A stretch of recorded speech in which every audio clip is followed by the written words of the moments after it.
Hello, I'm with Dr. Professor Dhakeshwar to discuss about the impact of uncontrolled use of chemical fertilizers in farming. Hello, sir. Nice Yes. to have you here.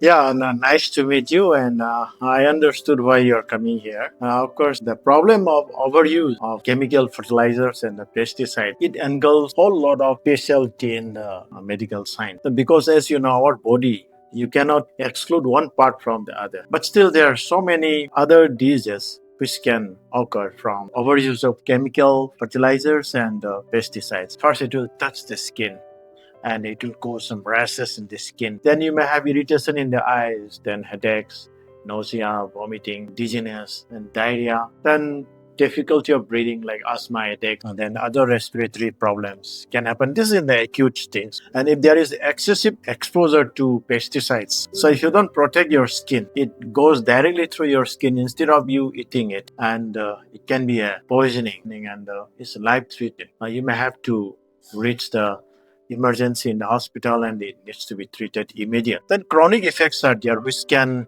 give a lot of problems in whole systems of the body, various systems like say in the hematology, that is the blood part, we have leukemia that we call as blood cancer. Then in the breast there can be breast cancer, and that is in the women. And in the men, it can be prostate cancer. Then in the lungs, there can be lungs cancer because through breathing, you can get yourself exposed so easily. Then we have the thyroid here in the gland of the thyroid. It can also have various cancers. So beyond the cancers, the most important thing is about our brain. Our brain can have Alzheimer, that is increased, defect in the intelligence of the brain, which will lead to forgetfulness. We call it as Alzheimer's disease, like dementia, then Parkinson's disease. Then you have other endocrine disruptions. Then even difficulty in giving birth to new babies. Say, for example, in the reproductive system, if it is exposed to a woman or even a man may have lost the capacity to reproduce.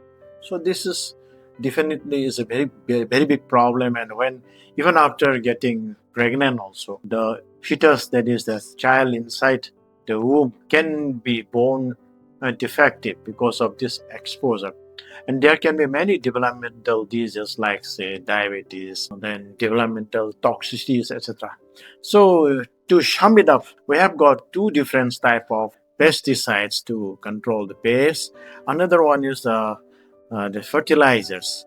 And fertilizers like nitrates, nitrites, cadmium, and all these things, they are usually in the long run produces methemoglobinemia. There is a problem in the blood oxygen carrying capacity of the blood, then cancer, then diabetes, Alzheimer's disease. So all these things are a result of the changes in the gene structure of the body because of the DNA damage due to oxidative stress. Then we have certain fertilizers which can attack the bone and the kidney. And when there is problem in the bone and the kidney, there is kidney damage.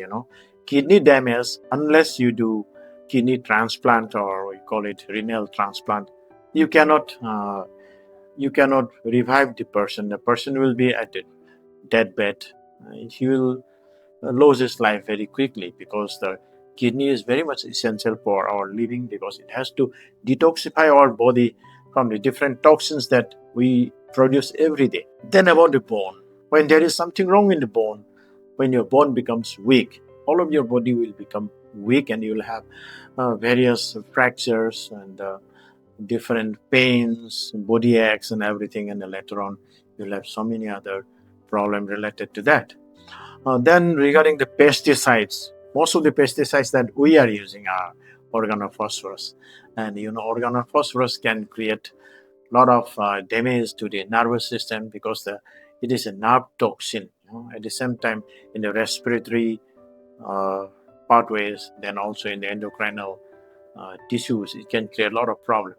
So from this, there will be neurotoxicities, then Alzheimer's, seizures, then cognitive impairment, and all these things can happen unless we do some prevention from the overuse of these pesticides and fertilizers, we will be going very much towards a epidemic. In the acute stages, you can do some treatment, but chronic illnesses, only thing is that you have to find out from continuous monitoring of the people who are exposed to these things. Minimum yearly checkups are necessary, and there are certain preventive measures like say using of personal protective equipments, minimum use of or rather judicious use of these chemicals and fertilizers. So what I mean to say is that fertilizers, it goes into the soil, and from there it washes down into the water, and from there in the groundwater, then in the ponds, then rivers, then all the water bodies, it will percolate into that. Then from there it will become a very big health hazard. So the first thing is that we should understand the magnitude of the problem and its ill effects in the long run. And it's better that it is prevented. And it's all the time there is a good saying that prevention is always better than cure. So it will save a lot of money, and instead of putting this money in the treatment and taking care of the patients, you can put it in the proper scientific use of say use of fertilizers and pesticides, and giving proper training to the people who are handling it, so that it will save all of us from this health hazard. Thank you so much for sharing your insightful knowledge to the point. Thank you.